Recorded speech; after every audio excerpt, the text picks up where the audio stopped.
শুভ সকাল।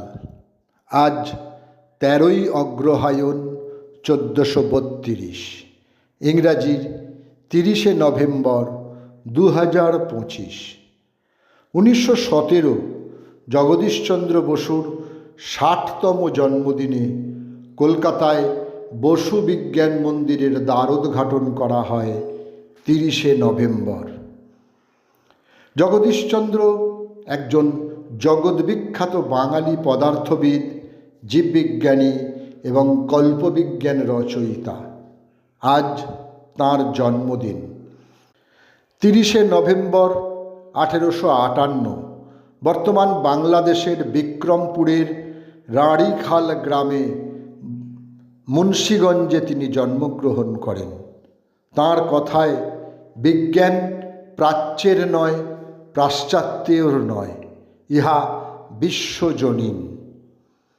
Winston Churchill ছিলেন একজন ইংরেজ রাজনীতিবিদ ও লেখক।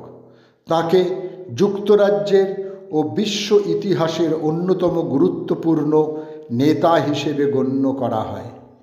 ৩০শে নভেম্বর ১৮৭৪ সালে অক্সফোর্ড শহরে তিনি জন্মগ্রহণ করেন। ২০ শতকের অন্যতম বাঙালি কবি রাধারানী দেবী, অপরাজিতা দেবী ছদ্মনামে সাহিত্য জগতে আলোড়ন সৃষ্টিকারী মহিলা কবি ছিলেন তিনি। ১৯৫৬ কলকাতা বিশ্ববিদ্যালয় তাঁকে ভুবনমোহিনী স্বর্ণপদক এবং লীলা পুরস্কার প্রদান করে। ১৯৮৬ সালে পশ্চিমবঙ্গ সরকার রবীন্দ্র পুরস্কারে সম্মানিত করে তাকে। আজ তাঁর জন্মদিন। সময়টা ১৯০৩। বুদ্ধদেব বসু ছিলেন একজন প্রভাবশালী বাঙালি কবি, প্রাবন্ধিক, নাটককার, কথা সাহিত্যিক, অনুবাদক, সম্পাদক ও সাহিত্য সমালোচক।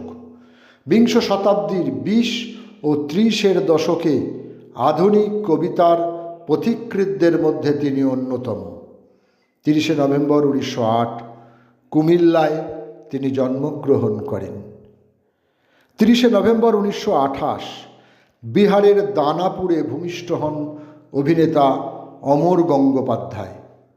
বহু বছর তিনি বহুরূপী নাট্য সংগঠনের সঙ্গে সসম্মানে যুক্ত ছিলেন এবং বাংলা নাটকের উজ্জ্বল নক্ষত্র শম্ভু মিত্র, কুমার রায়, খালেদ চৌধুরী প্রমুখের সঙ্গে তিনি কাজ করেছেন সততার সঙ্গে। ৩০শে নভেম্বর ১৯৪৬ বছর বয়সে প্যারিস শহরে প্রয়াত হন আইরিশ নাটককার, ঔপন্যাসিক, কবি অস্কার ওয়াইল্ড। বহু ছোট গল্পের রচয়িতা ছিলেন তিনি। এছাড়াও ভিক্টোরীয় যুগের লন্ডন শহরে তিনি অত্যন্ত সফল একজন নাটককার। সাহিত্য সম্রাট বঙ্কিমচন্দ্রের অনুরোধে বাংলা উপন্যাস রচনায় অগ্রসর হন এবং বিশেষ সাফল্য অর্জন করেন রমেশচন্দ্র দত্ত। ৩০শে নভেম্বর ১৯০৯ বরোদায় তিনি শেষ নিঃশ্বাস ত্যাগ করেন। সমাজ সংস্কারমূলক কাজে ঈশ্বরচন্দ্র বিদ্যাসাগরের যোগ্য উত্তরসূরি ছিলেন মুরলীধর বন্দ্যোপাধ্যায়।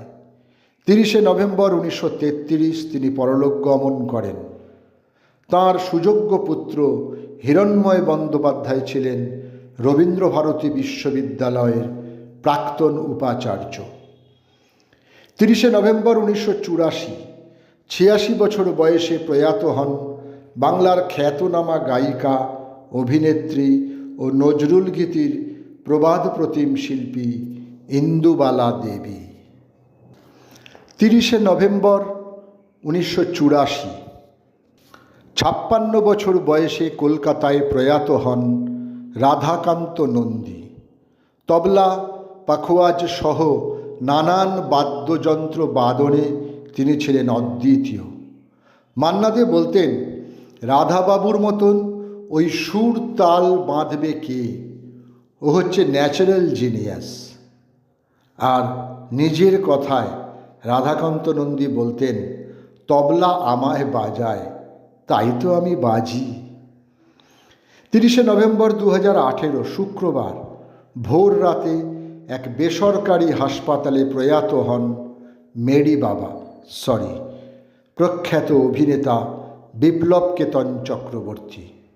মারিচ সংবাদ নাটকে তাঁর অভিনীত মেরি বাবা আজও চোখে ভাসে। তাঁর পরিচালিত বাঘু মান্না এক অনবদ্য সৃষ্টি। সকলকেই আমার আনত প্রণাম।